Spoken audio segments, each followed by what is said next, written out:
Okay, Penny, you can go ahead and start. Thank you so much. Well, welcome everyone, and thank you for joining us for our presentation today, Working Together to Bring Home to the Nursing Home. I'm Penny Cook, and I'm the President and CEO of Pioneer Network, and I am joined today by my two esteemed colleagues, Joan Devine and Shelley Williamson. Joan, do you want to introduce yourself first? Hi, I'm Joan Devine. I'm Director of Education with Pioneer Network, and I'm so pleased to be able to be a part of this. I live in the state of Missouri and have I've had the opportunity to work with Shelley and the department in Missouri as a provider in the past, so I also bring that perspective to this presentation. Thanks, Joan. Shelley? Hello, everyone. I'm Shelley Williamson. I'm the administrator for the section for long-term care regulation with the Missouri Department of Health and Senior Services. Glad to be joining everyone today. Special thanks to Penny and Joan for asking me to join them. And as Joan said, her and I have had many years of working together. So extra special to be presenting with Joan today. Thanks to both of you, and thanks to all of you for being interested in joining us today as we do talk about how we all can work together to bring real home to the nursing home environment. And next slide, please, Joan. I want to start off with just kind of talking about this past year, because I think that it really illustrates why this topic is more important now than ever before. So I want everyone to think back 1 year ago today on February 16th of 2020 and really think about what your 2020 plans were, what you were looking forward to. Did you have any planned events going on within your family? Those sorts of things. And we would love for this presentation to be as interactive as possible virtually. So if you could use the chat function and just answer some of these questions. What were your 2020 plans? What were you looking forward to? And also this last question, how did you like your home February 16th of 2020? What were you thinking about it? So if everyone could just use the chat and type in some of your answers, I'd appreciate it. And while you're doing that, I'll just share with you some of my plans. I had a few vacations planned. My partner and I had just returned from a big vacation at the end of 2019, and we were planning what we were going to do at the end of 2020. We had some family weddings that were going to be happening, some graduations as well. And as far as my home, you know, luckily I've always liked my house and my home, and it felt like home. And so, you know, I felt, you know, I didn't know what was going to be occurring, but I think I was in a pretty good place. How about anybody else? Well, I'll just have you all think about that, and let's move on to our next slide. And think about 1 year later and how is everyone feeling? I will tell you, I think after a year of working at home and not traveling, not seeing my family, I've realized that my home has become so much more important to me now than ever before because I'm in it virtually every day. And working from home and just staying home so much more. And so this concept of home has really become something I've focused on a lot. And next slide, please. As we think about the effects of the pandemic, as we think about what's happened this past year with COVID-19, we know that it has impacted us all personally in our personal lives, just as we were just thinking about. But we also know that professionally, there has really been a dramatic impact, an extreme impact that we've probably never seen before. And as we talk about this concept of home, let's start with the impact on residents and family members and staff members of senior living and care communities. We can just imagine how it's been feeling for people to not see their family members or friends or other residents. In some communities, not being able to go outside like people used to go outside, not going to the store or community events or sometimes church services, not exercising like people used to do, not getting help with ADLs as consistently as they were, not walking to the dining room, not volunteering, really residents not being engaged with life as they knew it before. And for some residents, this was the last year of their life or one of the last years. And they've spent it in a type of isolation and also fear that they probably never experienced before. This fear of getting the virus, this experience of grief and loss, and loneliness and dependency. And I'm so reminded of Bill Thomas, the founder of the Eden Alternative, co-founder of the Eden Alternative, and what he described as the 3 plagues: loneliness, helplessness, and boredom. And to realize that these have played out in senior living and care communities and nursing homes, assisted living communities, more so than ever in the past 12 months. But there's also been that same effect on family members. This fear of the unknown, fear of what was going to happen to their loved one, the feeling of helplessness. And for some, especially spouses and children of residents living in care communities, that loneliness of not being able to see their spouse or not being able to see their mother or father. And we know staff members have experienced the fear and the grief and loss as well, and the feeling of helplessness. How do you care and support everyone during this time? And so many staff members that we've talked to at Pioneer Network have told us about being overwhelmed and overworked and overburdened too. So we know that there has been such an effect on providers as well. And then we have the senior living and care communities in general and the impact that this has had on them. Again, that feeling of helplessness of not knowing what to do, but also the loss of residents who lived in their communities, of staff members who worked in their communities, and this practical sort of financial loss that providers have been feeling too, with the loss of residents living in their communities, moving into their communities, and the increased costs of testing and supplies and staffing, creation of COVID units. All these things have added to the complexity of this past year. And then there's the effect on all of you that I can only imagine too. I know that surveyors have to have been experiencing this loss as well, and the feeling of helplessness and potential fear and maybe frustration. And then we know that there's been an effect on person-centered living. At the beginning of the pandemic, understandably, some person-centered practices and even philosophy may have been pushed aside, and understandably. We were in a crisis situation and we didn't have a lot of information. There was this idea that we needed to protect people, residents and staff members, and that safety may come first for a while and rights came second.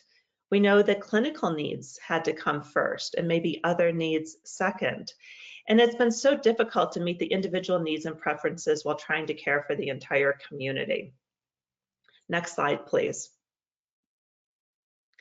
But we also know that person-centered practices have affected COVID-19. We know from studies that have been done so far that smaller environments where people are living in nursing homes and assisted living communities have produced fewer infections. Dedicated, consistent staffing have led to fewer infections. A focus on those closest to the residents, like CNAs, helping CNAs to only have to work in one community during the pandemic, have led to fewer infections. And one of Pioneer Network's first and foremost principles of knowing residents deeply have led to less isolation, less loneliness, less helplessness, and boredom.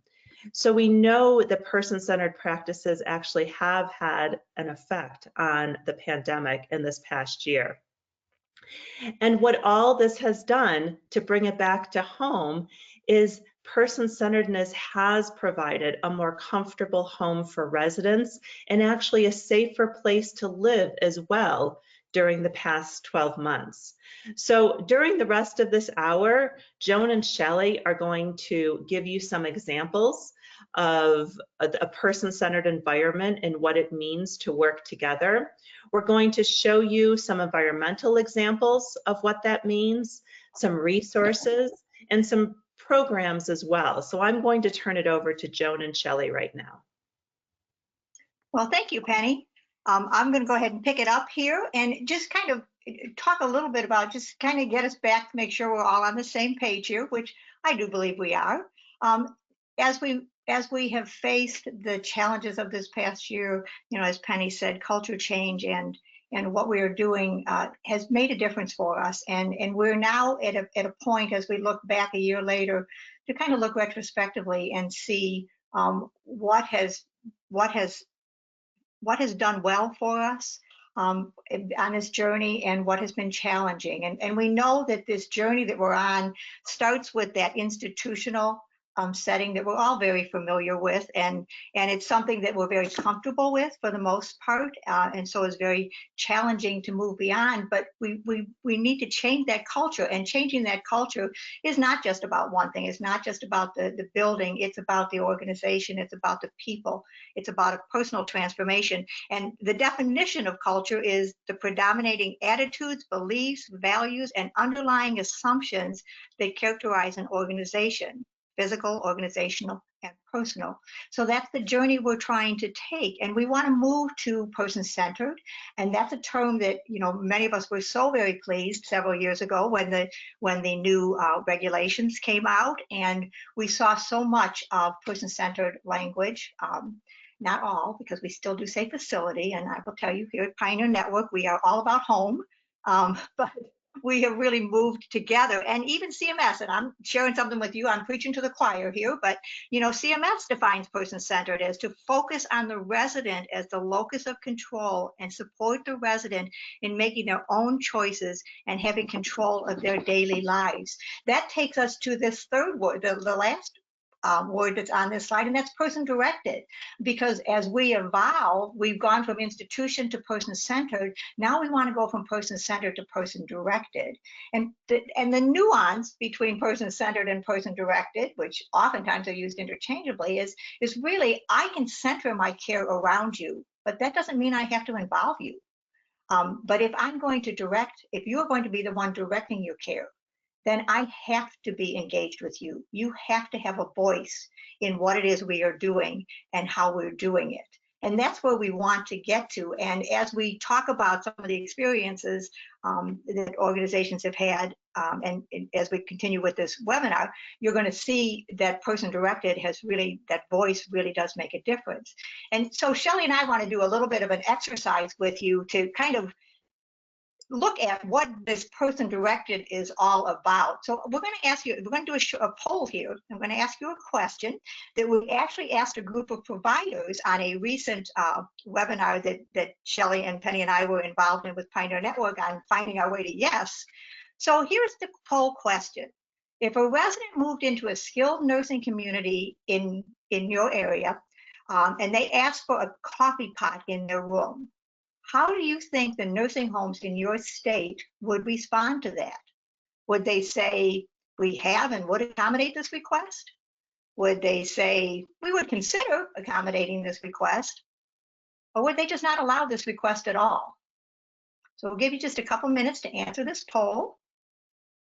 And Tara, whenever it looks like you've got the right number of the responses are coming in, I'll leave it to you to move from the poll to the responses. Okay, Joan, I see we are collecting responses now. Okay. I'll give everybody another minute. Sounds good. Gotta think about this one. And how many of us don't like to have that, whatever that drink is, whether we're coffee drinkers or something else. It's a simple pleasure that has a lot of meaning. Okay, so I'm going to go ahead and close the poll, Joan, and read you the results. Well, let's see what we have to say.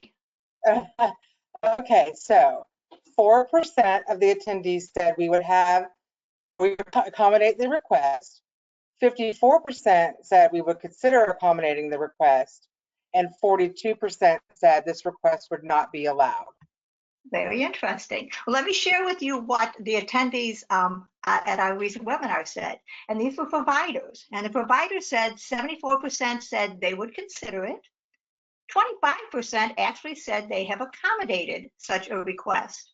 And only one person said no, they would not even consider it. So we've got a little bit of a variance. But one of the things that we always we talk about is, when you get a request like this, as I said, the name of that webinar was Find a Way to Say Yes, because it's very easy to say no. And we can all think of lots of reasons why we should say no to this request or to many other requests that often come up.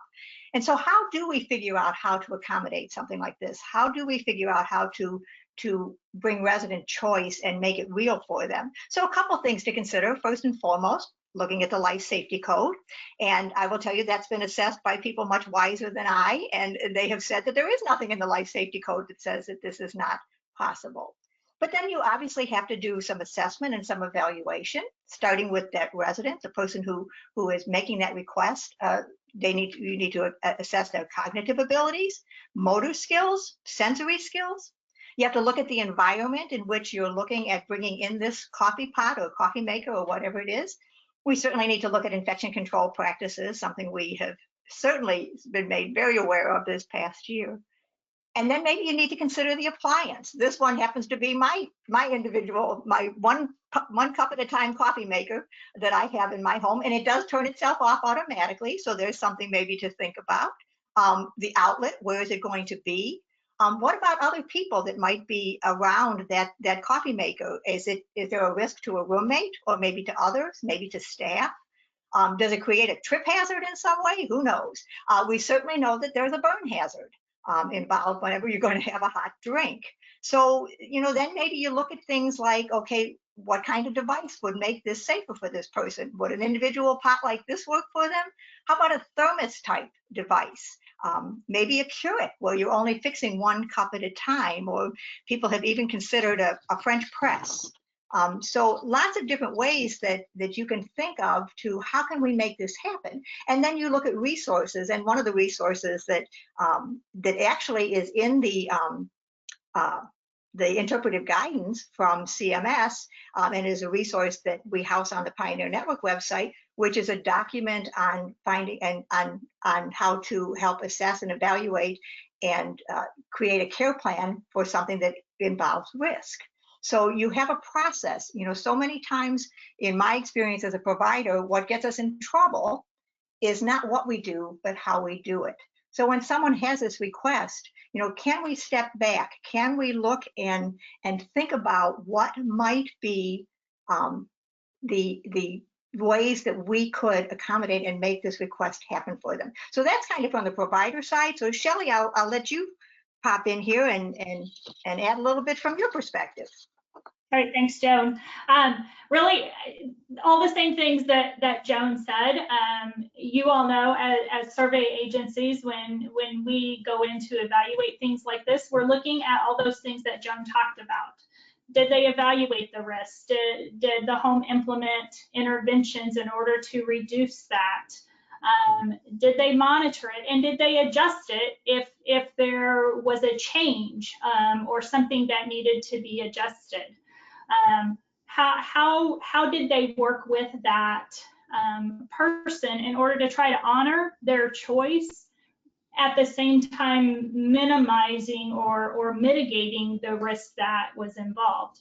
And from surveyors, sometimes, like Joan said, it's not often what was done, it's how it was done. So in ensuring that it's care planned, that staff know exactly what they're supposed to do, that they have knowledge, that it's implemented consistently, and then should an accident or something happen, and a complaint would come into us, then we should be able to see that thought process from beginning to end, and not just focus on a burn or something that happened, but did they follow all of those steps all the way through to try to honor that choice? And then if something did happen, what did they do in response to that? There we go. Well, hopefully we've given you some food for thought here. And we're going to continue to talk a little bit about the environment as we turn this back over to Penny. Thanks so much, Joan and Shelley, and thank you for that example. You know, I think that that's an example of that idea of risk and risk taking, and also shows about how a small thing like a cup of coffee can be such an important thing for residents as we're trying to create home. Now I'd like to show a video of another example of how the environment can truly create home. And this is a video from Western Home Communities in Iowa. And it just gives kind of an example of an innovative way that home can be on a larger scale. So Joan, if you could start that video.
So that video represents a community that has really tried to change their environment in very innovative and creative ways that we don't always see. And it's on a very large scale. It's a large campus, and it's a continuing care retirement life plan community. So it has independent living and then assisted living and nursing homes. And the CEO of Western Home Communities, Chris Hansen, developed new memory cottages. And what Chris wanted to do is try to find the ideal environment that really creates home for people who are living with dementia. So it wasn't just about the small house environment, the household model, but it was really about looking at more than the architecture, looking at the sound, the movement of people, the light, the accessibility, because their goal was to create convivium and community in their memory cottages. And so what we wanted to help you to realize, and we know that you see examples of this every day, is that it is more than just sometimes the architecture of the community, but it's the entire environment itself. And Western Home is just many of the communities across the country that are trying new and innovative things.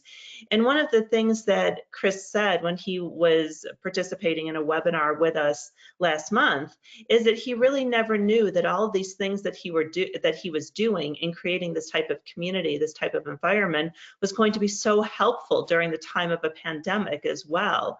Again, these smaller environments that truly can be home to people when they are living inside so much.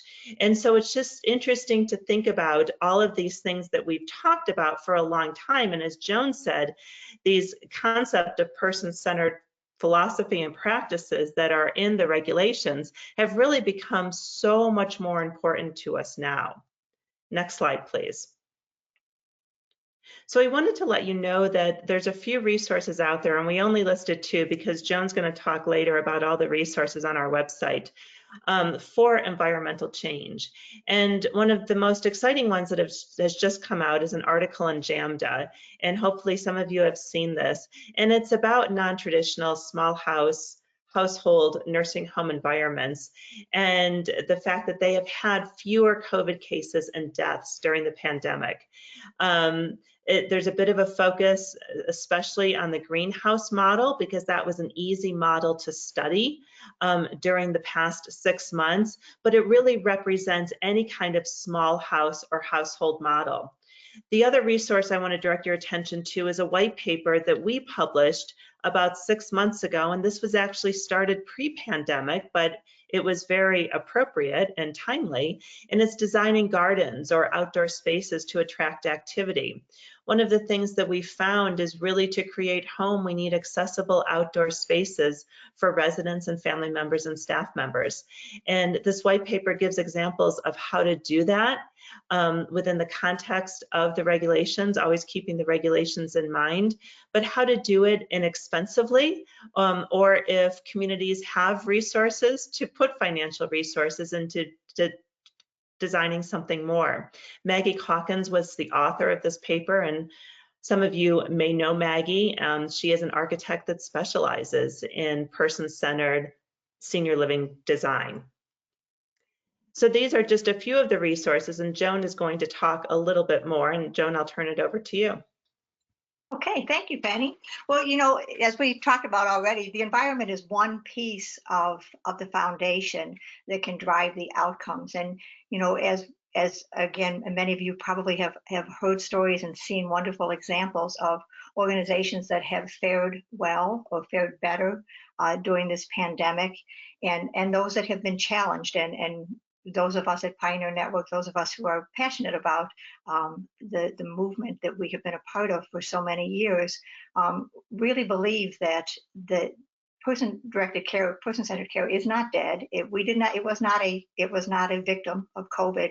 In fact, in so many ways, it has helped us as we faced the impact of isolation, and as Penny said, the loneliness, helplessness, and boredom that is a part of it. Those communities who have thrived, who have done better, and none have been unscathed. We know that. Truly, we believe that so much of that comes because it didn't just happen. This was not the time to start an initiative. We were very conscious about that at Pioneer Network. You know, someone at the very beginning of the pandemic said, well, you should put out some webinars teaching people, you know, how to create a person-directed culture. And, you know, in the middle of a crisis, it's probably not the time that somebody's going to come flocking to watch a webinar on how to do something new and different when you're pretty much in survival mode.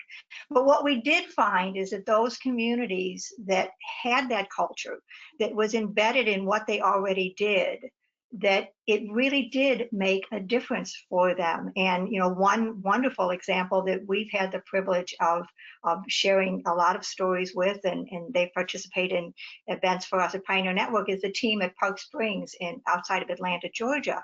And their COO, Donna Moore, she will tell you that it was the commitment to the mission that was the core to being able to create the things that they did that have gotten them through this pandemic in a better way than for so many people.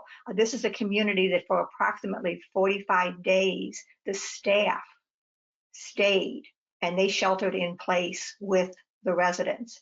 Now, that doesn't happen unless you have a culture, unless you have a value that supports that, and that was grounded long before the pandemic ever started. So, you know, things that we found, those person-centered practices that really have made a difference for us, for communities during this time is, as Penny said, that neighborhood model, that smaller model. I'm a nurse by background, and logically speaking, I can maintain infection control better in a small environment than I can a large environment. I have less people. I have more dedicated staffing, so you're not in contact with so many people, kind of like they told us all to stay in our own houses with this small core of people. Well, the better I could do that in a nursing home, there were advantages. Again, knowing the person. If I know you better, I'm going to adapt better to you. I'm going to understand the stressors that you're going through during this time, and I'm going to be able to respond to them better. And that's not just for our residents, that's for our staff as well. Relationships, relationship, it's all about relationships. That is the building block for so much of what we do. And again, I have to have that relationship with you. That relationship comes from knowing you. It comes from putting person before task. And that's been challenging during this pandemic because, again, as a nurse, I know so often when we get into a crisis situation, when we're trying to solve something quickly, we go back to what we're comfortable with. And as a nurse, I was taught a very task-oriented approach to doing things. But really, if you're going to have to be in your room, if this is your world now, has been reduced from what was already probably a relatively small world within the nursing home, and is now just the world within your room, how am I going to make sure that as I am helping you with things, that I am putting you first, and enabling that to happen? And I think there are communities that have figured that out. We all know that do unto others as you would have do unto you. So just treating each other well, understanding and seeing what's happening. And even in the midst of all of this, we're still growing, we're still developing. We are looking at what we're doing and how we're doing it. And there have been some wonderful examples of communities who have done that have not let life stop. Because just as Penny said, for so many people living in our nursing homes, this may be the last year for them, or certainly maybe one of the last. And we want it to be all that it can be. So we cannot let person-centeredness die in the midst of this pandemic. And I want to share, I love sharing stories of communities that have done wonderful things, because, as we often talk about, those of us that hold positions like I do, I sit in the cheap seats. But it's the people out there who are doing things and making a difference.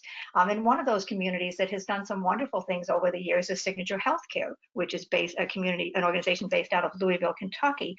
And they've done some great things over the years. They've sent residents to vacations in Boston and Disney World and Nashville, and certainly nothing that they've been able to do over the past year. But when the pandemic came, they still had that commitment to life with purpose, as their mission says here on this slide.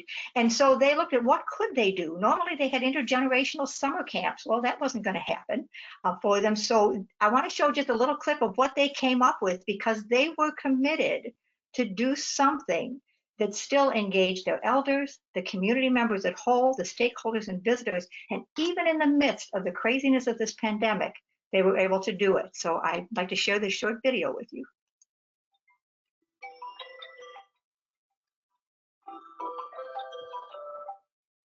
Hello, my name is Angie McAllister, and I work for Signature Healthcare. At Signature Healthcare, we have a mission to revolutionize healthcare forever, and I'm proud and privileged to do that work. When reflecting on 2020, the current pandemic, and all of the many challenges it has brought us, I have to say it's given us so many opportunities. More than ever before, our elders are under the spotlight of the globe, and you can believe they had something to say. Back in April, as a team, we knew that we needed to showcase our elders' voice and thoughts around COVID. The world wants to put them in a bubble and protect them, but our elders, they want to share their perspective. And that's really how we thought of Super Summer. There is a media from Time Slips and the Superheroes Project that Elaine Malley organized in Milwaukee last year. Essentially, a community there built their own Justice League. What a great idea. After doing some research on that project, we decided to adapt it to fit our communities.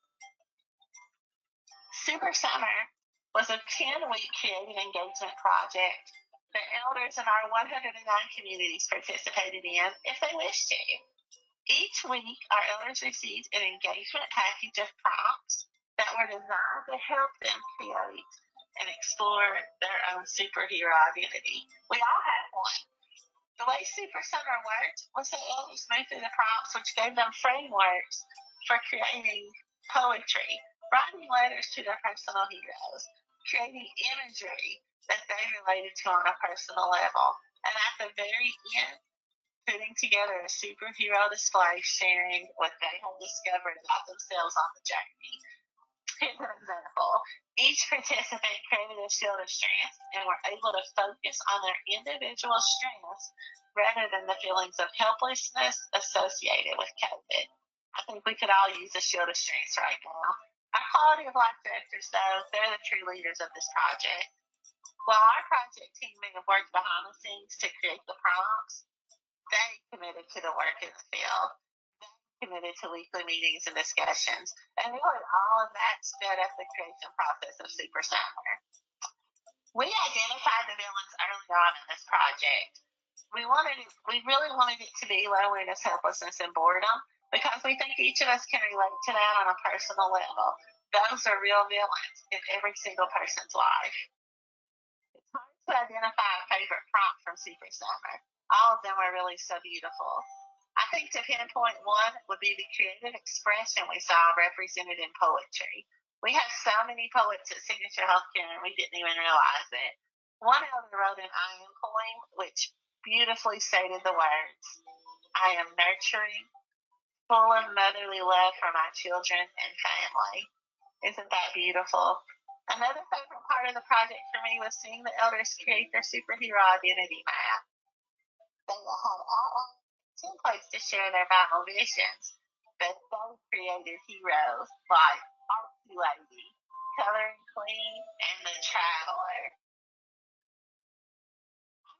Sure if the villains were ever defeated or if they ever will be. Loneliness, helplessness, and boredom, they're everywhere. They've been around since the beginning. I do think, however, that when our elders are able to reflect on their strengths and focus on those more, they become stronger and more resilient. It also helps everyone around them too. That's really the whole purpose of creative projects like Super Summer. It brings awareness to the villains that every single one of us face at some points in our lives. For our elders, this project gave the opportunity to delve into their deepest place and pull out their own courage. It teaches us, all of us, once again, about the tenacity of a generation that so many are quick to label vulnerable right now. It continues to demonstrate their value, wisdom, and ultimately their fortitude to show us how things can and will be better.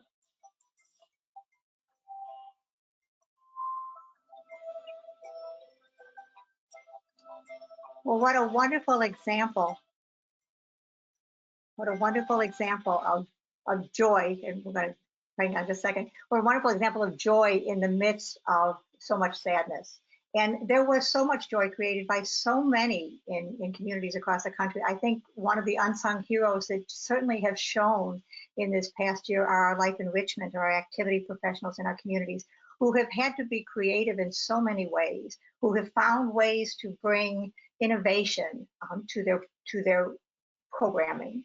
And I'm not sure I didn't like to call it that, but have come up with ways to engage in different ways, to use technology in ways we never would have imagined in the past to connect people together. Doorway bingos that we have seen, ways that we can make sure that people continue to be together. And so we really are all in this together as we look at not just quality of care, which is wonderful. And as a nurse, again, I truly believe in that. But I have to tell you, before I was a nurse, I was a life enrichment professional. And so I really think that quality of life, that's the goal that we're after, because I can have great quality of care and not have a good life. But, you know, if I have a good life, having good care is part of that. So we've really kind of, I think, opened up and seen how important that quality of life is, as well as we have seen the plagues of isolation. And the other thing that as we look at all of that, and I'm going to turn this over to Shelley here, is that, you know, as we build this, as we grow this, whether it's what we've built and grown in the past or what we now see we need to grow in the future as we're coming, hopefully, on the other side of this pandemic, is that we're in this together. The regulations don't stop me as a provider from doing things. They guide me in how I need to do them.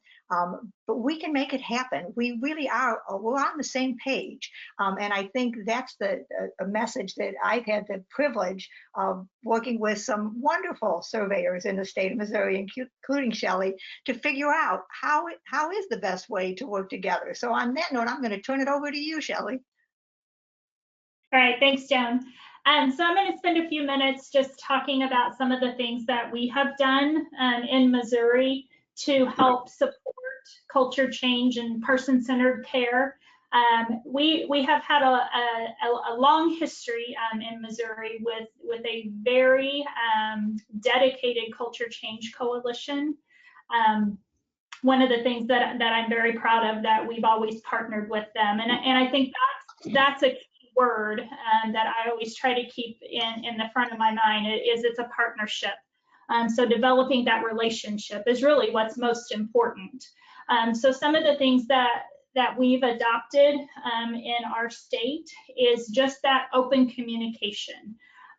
We have a staff person, and it's in our central office. We have 7 regional offices too. So we do have a staff person in our central office who serves as our culture change liaison with communities and with our state coalitions. So we encourage homes when they have an idea or have a question to certainly reach out to us, and we help them work through their idea. One of the things that we really have to be careful, and it kind of goes with that coffee pot in the room example, is to sometimes our reaction, especially if there's risk involved, is to say, oh no, I don't know if you can do that or not. But really taking a step back and understanding that choice is important to that person. And so how can we get there? And we can't always get there. But what can we do to support that home wanting to honor that person's choice, especially if there's some risk involved in that? So we encourage homes to reach out to us up front while they're working through this issue, so that we don't see it for the first time when we come and are in that role of a surveyor and a community. We're in a role of being collaborative and working together to try to find a solution. We also encourage our surveyors to attend conferences in the state. We have an entire conference that is sponsored by our Culture Change Coalition that we encourage surveyors and staff really across the survey agency, whether or not they're a true surveyor or not, to attend those conferences. We've attended many Pioneer Network conferences. We also sponsor trainings for our staff on person-centered care. And one of the big things is we've really tried to embed ourselves as the survey agency in that Culture Change Coalition meetings. There's regional groups across the state, so our surveyors attend those meetings. Oftentimes we'll present on a subject, but we have a comfort level in doing that. I will tell you, when we first started doing that, some of our surveyors were a little bit reluctant because they didn't want to be put on the spot. But as these meetings have grown, they feel comfortable going, and I think a perspective we can bring is we're in lots of different homes, and so we see lots of different things going on, and we can caution about things that maybe didn't work right, and maybe point people to a home, if they're okay with that, on things that really worked well, so that networking can occur between those communities that are at those meetings. And then providing training to surveyors, particularly new surveyors that we hire, really making sure that is the mission of our survey agency. That should be the mission of communities, is to provide that person-centered care. So if you want to go on to the next slide, Joan. This is what we really do encourage, is to contact us when a home is considering implementing a change, especially when there is risk involved. And for several reasons. Again, we can provide them those resources and information, things for them to consider. What do the regulations say about risk? You know, a good one that we turn to a lot is that F689, which is about accidents and supervision. discuss different considerations. As I said before, we're in lots of different homes. So we've seen some of the pitfalls that may occur, and we've also seen some very successful things, especially with those that involve risk. What it also does too, and we have noticed this, is sometimes when there is risk involved, maybe not everybody's on board with allowing whatever it is, say the coffee pot, to happen.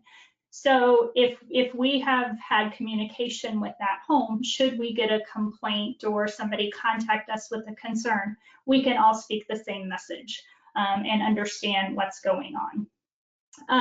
One of the things too that we make sure we do, because we do have one central person, doesn't mean they can't call our regional offices to work through some, but making sure that we as the survey agency communicate our discussions with communities out to our surveyors, so they know what's going on prior to them going into that home for a survey or a revisit or a complaint investigation, just to make sure that they're not caught off guard, particularly with those situations that may involve some risk.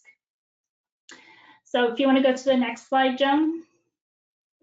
I mentioned this already, but partner with that state coalition. Promote person-centered care through our messaging. We have a listserv that we send messages out, usually weekly. It's been more often than that the past year or so, but we promote that through advertising of those coalition meetings, encouraging our survey staff to attend those meetings. And one other thing that I wanted to talk about just for a minute is plans of correction.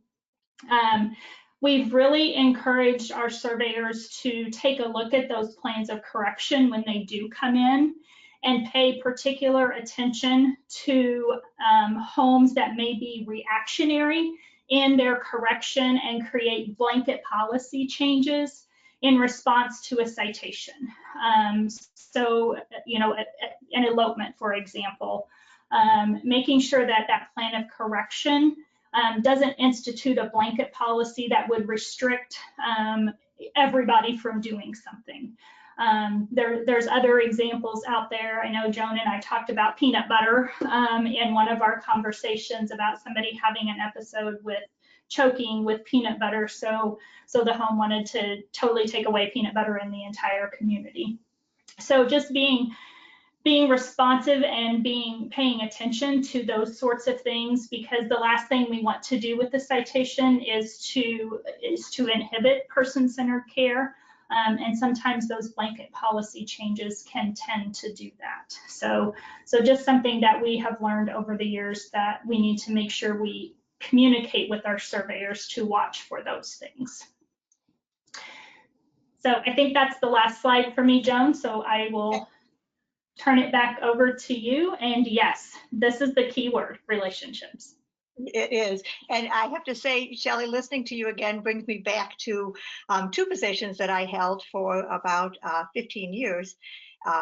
And they were basically clinical services director or clinical consultant to two larger organizations with multi-site communities. And it's through those organizations that I had the privilege of getting to know so many of the survey team, and not just in the midst of a survey, which we all know is a very high stress time for everyone. And so the goal there, just as with your staff, you don't wait for a crisis to sit down and talk to them.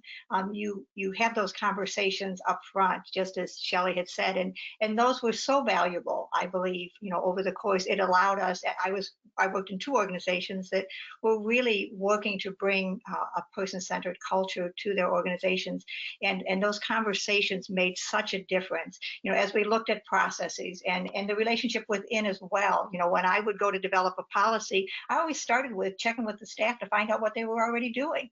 Oftentimes they were doing the right things. So we had the core of the policy, and then we looked at it in terms of measuring that against the regulations and other quality standards to be sure that we were on the same track. But then it made sense to everybody when we did it. But the other piece was to, you know, if I wanted to do something I thought was a little out of the box, certainly engaging in a conversation with the survey team. And I'll just share one example that happened over the years was looking at care plans.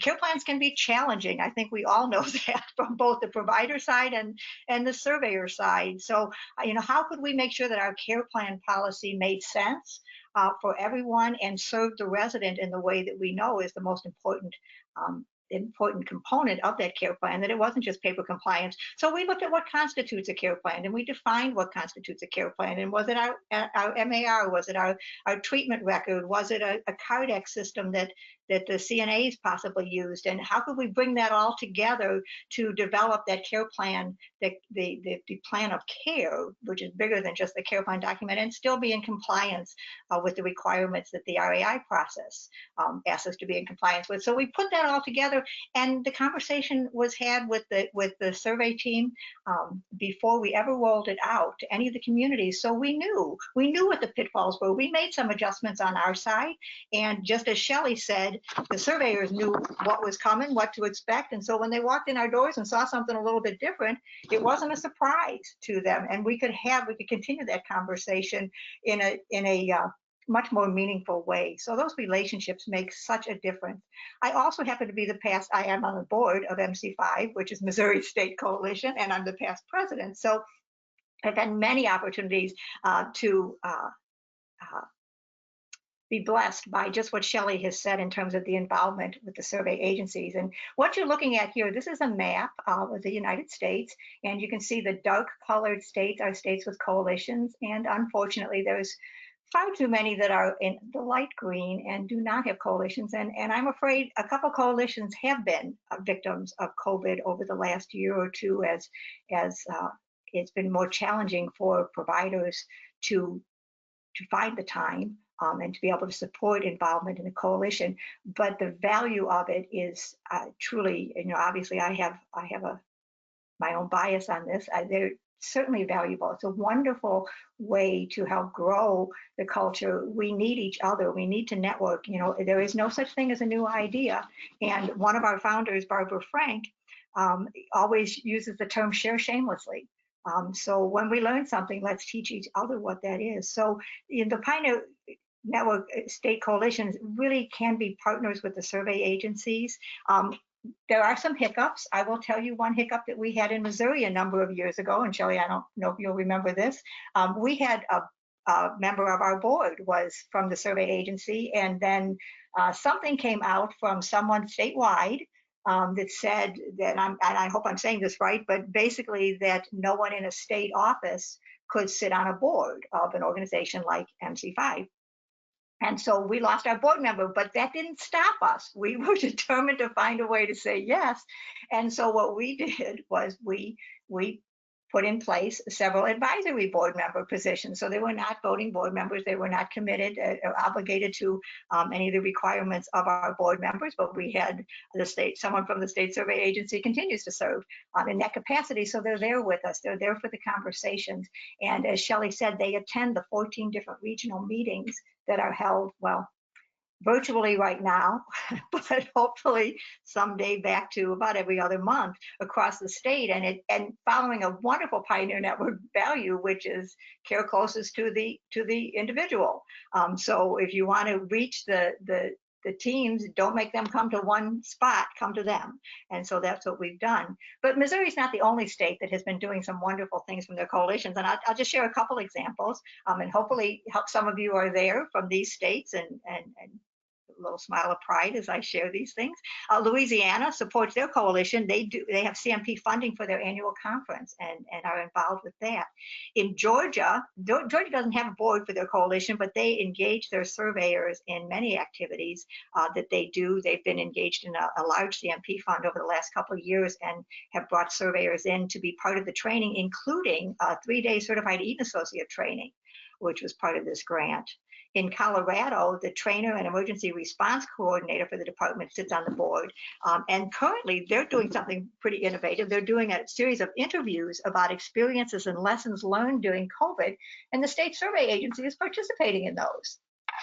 In North Carolina, their section chief for the Division of Health Service Regulation is an integral part of their coalition, attends their monthly meetings, their educational programs, and is involved with their grant projects. In Illinois, over the years, there have been survey representatives from the survey agencies who have participated with their board in different functions, certainly attended their trainings. And right now this is not the survey agency, but this is kind of exciting, so I wanted to share it. The Illinois Pioneer Coalition and the State Ombudsman Program are partnering to do a virtual statewide family council. Can't wait to see how that one works out. And then in many of the states, just as Shelley said, the survey agencies share the educational events through their newsletters, and they let people know. And just getting that communication out is such an important part. And here at Pioneer Network, we don't leave it just to the states to partner. We've been able to work with several states over the years to get CMP grants to support attendance of surveyors and ombudsmen at our annual conferences, back when we had annual conferences. And we're hoping that if you live in Colorado or Pennsylvania, we hope you'll be able to make it in 2022 and 2023 when hopefully we're back and can be seeing people in person again. So that's one of the ways that we, as an organization, support and work together. Another is through resources. And here you can see the many resources that Pioneer Network has. And we hope that there are resources that you, as surveyors, can take advantage of, and certainly to share with others who need this kind of help and support as they go on their journey. We've had survey agencies who have participated in our webinars. We've done package deals and discounts, and we're all about working together with people.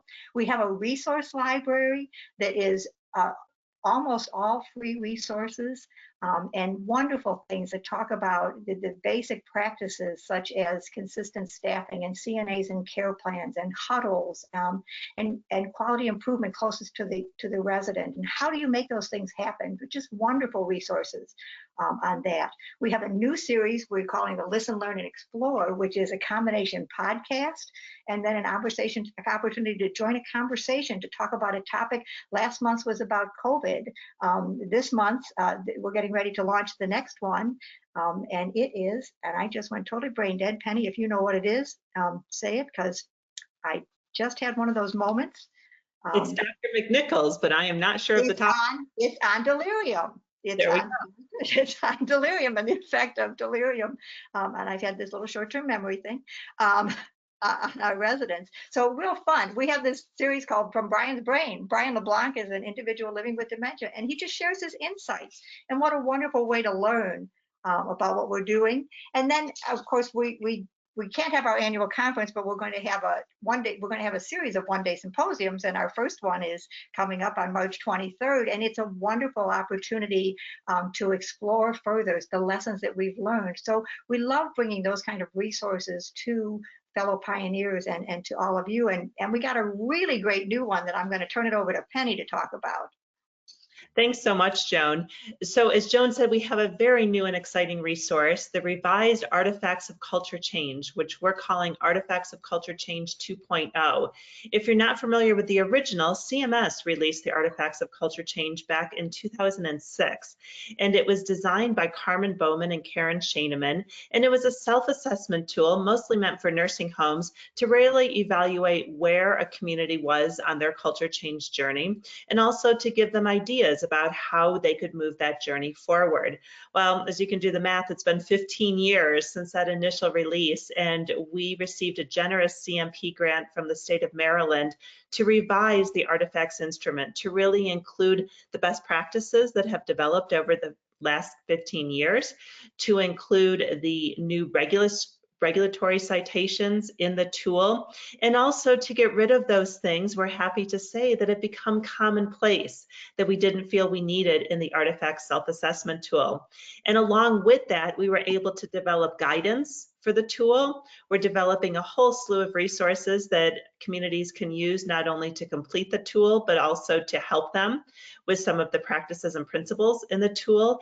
And we developed an Artifacts of Culture Change for assisted living communities.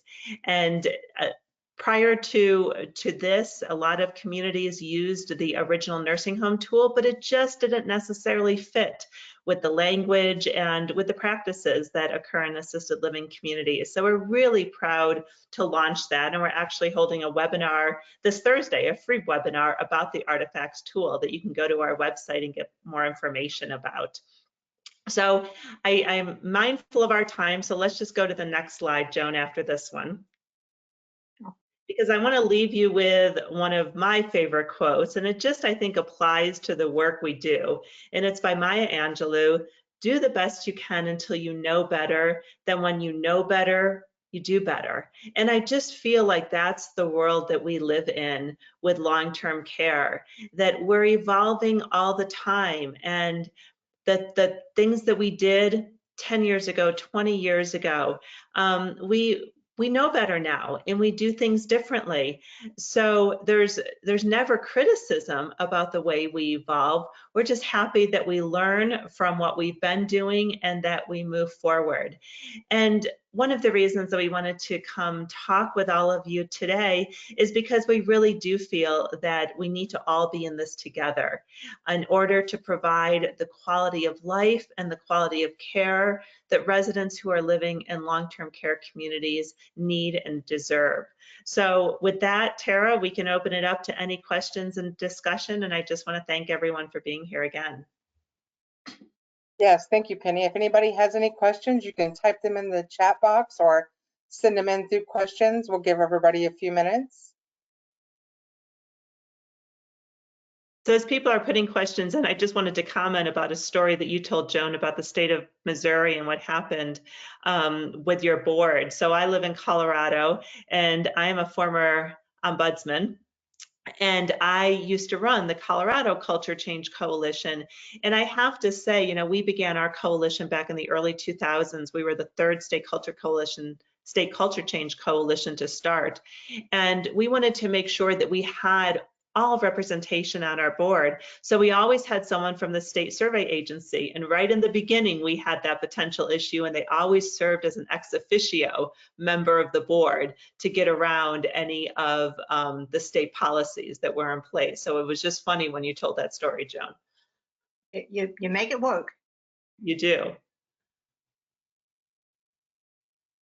Well, ladies, I don't see any questions in the chat or in the questions box, but AHFSA certainly wants to thank you for participating in the virtual engagement series.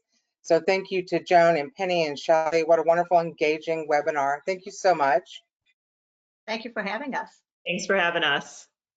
Thank you, ladies. Thanks, everyone, for attending. Thank you. Take care, everybody.